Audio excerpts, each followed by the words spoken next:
got to ask, what was it like in that fourth quarter? What happened? What changed? Things seemed to open up. It was just electric in the huddle. I mean, James Sims came in the huddle and was telling the offensive lines that you guys block this play like this, I'm going to cut it outside, and that's exactly what happened on the play. It was outside zone play. James just took it out and just was going with the ball and just got everyone excited.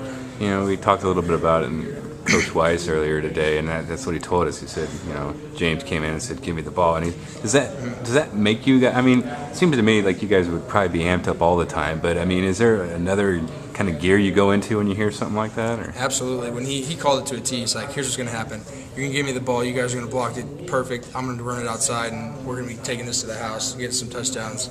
And we just went down there and drove down, just like he said, and put it in the end zone. It was just amazing. And then when we went out there and did it again, everything was just crazy on the sideline, in the huddle. Everyone was just amped up, ready to go. Yeah, what's that like? I think there was like 42-second touchdown drive, something along those lines. I mean, that's moving the ball pretty quick. I mean, what's that feel like when you're? It was tiring, to tell you the truth. We were in our hurry-up offense.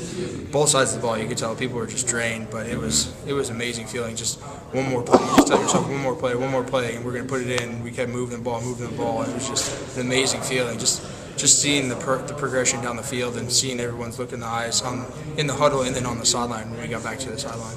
Now, I don't know. Is there anything that changed in the fourth quarter as far as what the defense was doing, or is there an effect with having a guy like Mike back there who kind of forces them to at least make sure he's staying in the pocket and not moving around? I mean, does that open things? It does open things up a little bit. We changed up our offense a little bit in regards to we have a bunch of different packages, and we went to our hurry-up offense, red ball package.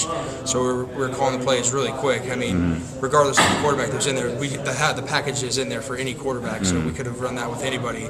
It was I just think a collective effort of the whole offense just went out there, and it was exciting. So does it even matter who's back there? I mean, like whether it's more to do with the scheme and what kind of or what package? No, it didn't have any effect at all. Oh, cool. All right, looking forward. What do you see from Oklahoma going down there? That's a big tough place to play. I mean, how do you guys handle them? I mean, it's anywhere you go is going to be tough to play. I mean, Oklahoma's coming off a big win against Texas, and then we're trying to play the card off. They're overlooking us this week, and they're looking towards their next game against Notre Dame. So hopefully get to catch them off guard. And Coach Weiss put together a really good game plan for us, and I think we're gonna see a bunch of new stuff again this week, just like every other week we've had. And I think the fans are gonna be excited to see some of the new changes that we made as well. Yeah, you might not be able to answer this, but because I think the second toughest schedule in the country, there's nobody on your schedule to overlook. Yeah, but with a team like that, I mean, is that something that really happens? I mean, is it easy to kind of get caught in that trap to kind of overlook? I mean, is that?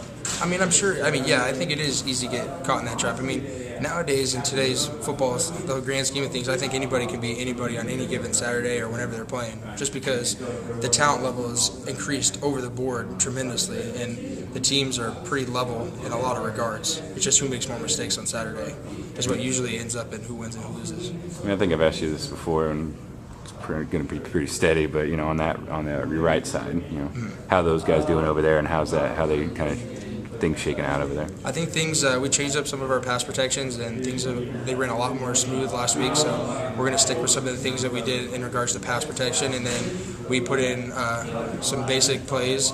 We were going back to the beginning again with some of our packages not being as complex, but running things that work for us well in the games and things that actually work for the people that we have on the line. So the personnel and the plays match up really well this week. Do you guys feel like you're getting closer? I mean, to the... Absolutely. I mean, the feeling on the sideline last week, along with turning points that you felt throughout the season, even though it's not shown on the scoreboard, it's just you could feel like we have a different team this year. The talent level is different, the coaching is different, everything's different. So I feel like we're just right on the cusp of a breakout game, and it could be any week now. And it's really exciting to know that, and we practice like that every week. We practice hard, and we know that we go into every game expecting to win.